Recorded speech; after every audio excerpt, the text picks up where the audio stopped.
Foli ni waleɲuman dɔn bɔ ye Mali kɔnɔ Mali kɔ kan bi ye alamisa ye marisi kalo tile 26 san 2026 Mali kunnafoni bɔlɔlɔsira lajɛbɔ ni an ka bi kunnafoni di waatiw seli aw bisimila Mali kunnafoni ka don kibaru kɛnɛ kan.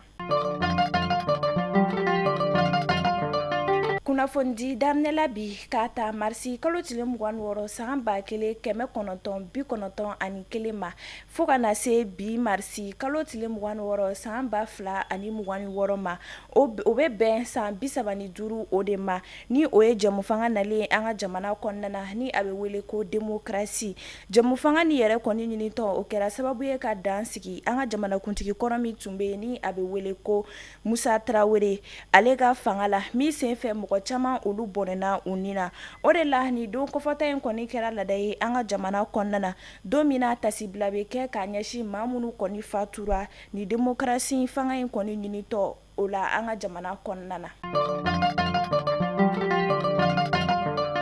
An bɛ taa Kayi ni kunnafoniyaw y'a jira k'a fɔ ko jatigɛwale tigilamɔgɔw de kɔni b'a la hali bi ka jatigɛwale kɔni ta ka voyagekɛlaw olu sɛgɛrɛ voyage siraw olu kan min na voyagekɛla dɔw kɔni kumana k'a jira k'a fɔ ko olu kɔni sirannen don kosɛbɛ fo ka taa se u b'u ka sɛbɛnfuraw olu de yɛlɛma yaasa ni jatigɛwale tigilama ninnu kana se k'u lakodɔn cogo min na fɛn min kɔni ye an ka lakana finitigilakaw ye olu kɔni cɛsirilen don kosɛbɛ yaasa u bɛ se ka taa tugu ni jatigɛwale tigilama ninnu bɛɛ la cogo min na ka se ka lakana ale sabati an ka jamana fantan 4 bɛɛ lajɛlen na. An ka finitigilaka minnu bɛ ni olu ka baara ɲɛsinnen don ɲɛnaminimafɛn kɛlɛli ma ka bɔ an ka jamana kɔnɔna na ni a bɛ wele ko OCS ACI 2000 la kunun marisi kalo tile 25 san 2026 olu ka wulikajɔ kɛra sababu ye ka tɛgɛda kɛ shisha appareil 38 o de kan ale ni shisha charbon carton 3 fo ka taa se shisha arôme carton 1 o ma min senfɛ u ye mɔgɔ 18 o de minɛ ni kunnafoniyaw kɔni y'a jira k'a fɔ ko ni mɔgɔ 18 ninnu kɔni cɛla ko maa 13 o de tun b'a la minnu ye cɛlaka ye ani musolaka mɔgɔ 5 mina jateminɛ olu y'a jira k'a fɔ ko ni maa kofɔlen ninnu kɔni cɛla ko maliyɛn 17 o de tun bɛ a la ani ganayɛn 1 an bɛ wagati min na i ko sisan an ka finitigilakaw kɔni cɛsirilen don kosɛbɛ ko maa o maa ni i kɔni minɛla shisha min o de la k'i kɔni tɛ to fɛn min kɔni ye ni maa kofɔlen ninnu bɛɛ ye u bɛ kiiri tigɛlamaw olu ka bolo kan ni wagati ninnu na.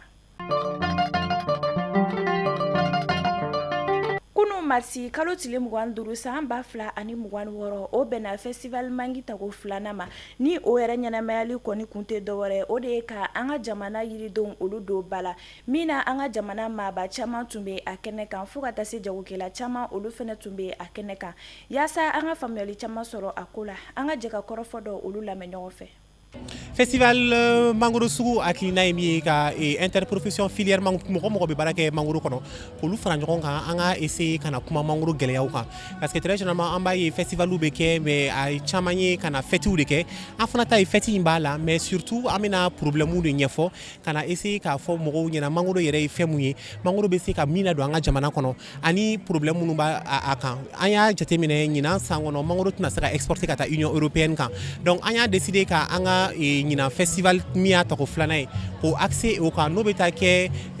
le fait que exportation tɛna se ka kɛ an ye an ka fɛnw basé transformation de kan o de la aw b'a ye festival kɛyɔrɔ la yan nɔ produit transformé baden de bɛ yen nɔ pour que k'a se k'a jira ko n'i ye mangoro ta n'ale da ma se ka exporter a kɛnɛ c'est-à-dire mangu fraîche i bɛ se k'a bayɛlɛma a bayɛlɛmali bɛ se ka fɛn caman di yan nɔ aw yɛrɛ ye standw ye an ye mangoro naw ye an ye mangoro brochettes ye an ye mangoro beurrew ye an y'a sugu bɛɛ ye donc k'o de yira maliyɛnw na maliyɛnw k'a dɔn k'a fɔ ko trésor dɔ b'an bolo an tɛ ka se ka min valoriser ka ɲɛ mais n'an y'u ye yan tan k'u yira an ka faamaw la ka tila k'u yira an ka partenaires la u bɛ se k'a dɔn k'u kan ka investir an ka mangoro la pour que a ka se ka taga ɲɛ dafara min b'a ni ɲɔgɔn cɛ c'est-à-dire fɔlɔ an tun bɛ sur 3 jours maintenant an bɛ sur 5 jours c'est-à-dire an bɛ tile 5 de la o tile 5 kɔnɔna la activité baden de prévoilen don o ye danfara fɔlɔ ye o activité ninnu na a ka ca parce que an bɛ paneliw kɛ an bɛ taga yɔrɔ wɛrɛw la yɔrɔ minnu na mɔgɔw bɛ se ka mangoro kow ladɔn yɔrɔ min na hali ni min tɛ Bamakɔ ye parce que an bɛ taga Sibi o yɔrɔw b'a la an y'a décider fana ka soirée kɛrɛnkɛrɛnnenya kɛ mangoro tɔgɔ la o soirée bɛ kɛ résidence ambassadeur d'Espagne ka résidence la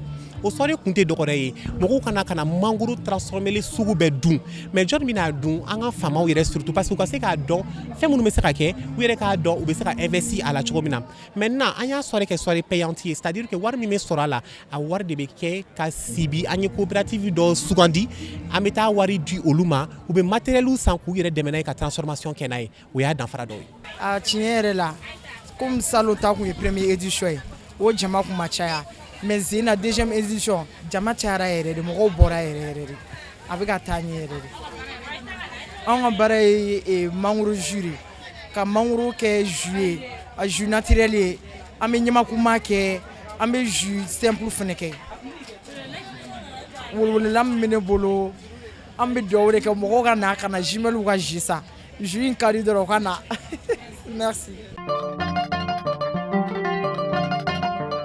Ameta ko kan kibaru la moyeno ya Russie finitigilakaw ka service de renseignement kunnafonidigɛ k'a jira k'a fɔ ko kabini kɛlɛ in kɔni daminɛla ko Iran jamana ka finitigilakaw ka wulikajɔ kɛra sababu ye ka dankari kɛ maa 5000 olu de ka ɲɛnamaya la Israel jamana kɔnɔna o maa 5000 ninnu kɔni cɛla fɛn min kɔni ye finitigilaka ɲɛma 56 o de kɔni tun bɛ a la. Taa fait divers kunnafoniyaw la Côte d'Ivoire jamana kɔnɔna na an bɛ wagati min na iko sisan adamadenw ni de kɔni b'a la ka gɛlɛya ka taa fɛ wa tanama ko o yɛrɛ kɔni tɛ yen bilen hinɛw yɛrɛ fɛnɛ dɔgɔyara cɛ dɔ ale minɛla ka datugu ni a si bɛ taa jɔ san 70 o de la ni cɛ in minɛni yɛrɛ kɔni kun tɛ dɔwɛrɛ o de ye ko a kɛra sababu ye ka kɔnɔ da a yɛrɛ woloden na ani ka denmisɛn dɔ fɛnɛ minɛ k'a faga ka kɛ saraka ye yaasa a bɛ se ka kɛ nafolotigi ye cogo min na wa hali a kɛra sababu ye ka den sɔrɔ a yɛrɛ muso dɔgɔnin o fana fɛ. An bɛ wagati min na iko sisan Côte d'Ivoire kiiritigɛlamaw kɔni ye nin cɛ kofɔlen kɔni minɛ k'a datugu san 10 kaso ale ni a muso fo ka taa se a muso dɔgɔnin ma ka olu fɛnɛ datugu san 7 kaso u kelen kelenna bɛɛ lajɛlen.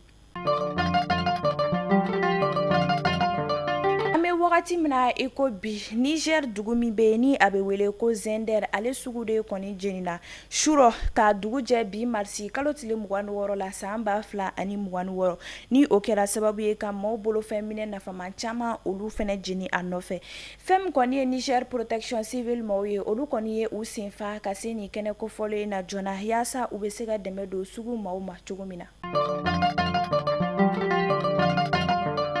An bɛ taa Guinée commandant Abubakar Jakite ni a bɛ wele ko Tumba ale fatura kunu marisi kalo tile 25 san 2026 k'a to kaso la commandant Abubakar Jakite ale tun man kɛnɛ a bɛ wagati dama dɔ bɔ ni u taara n'a ye kɛnɛyaso la wa kunnafoniyaw kɔni y'a jira k'a fɔ ko a fatura o kɛnɛyaso in kɔni de la hakilinajigila fɛn min kɔni ye commandant Tumba ye ale tun ye Guinée cɛmancɛ fanga jamanakuntigi kɔrɔ ni a bɛ wele ko Musa Dadis Kamara ale tun ye o ka lakanako ɲɛma de ye an bɛ dugawu kɛ ala ka a dayɔrɔ nɛma.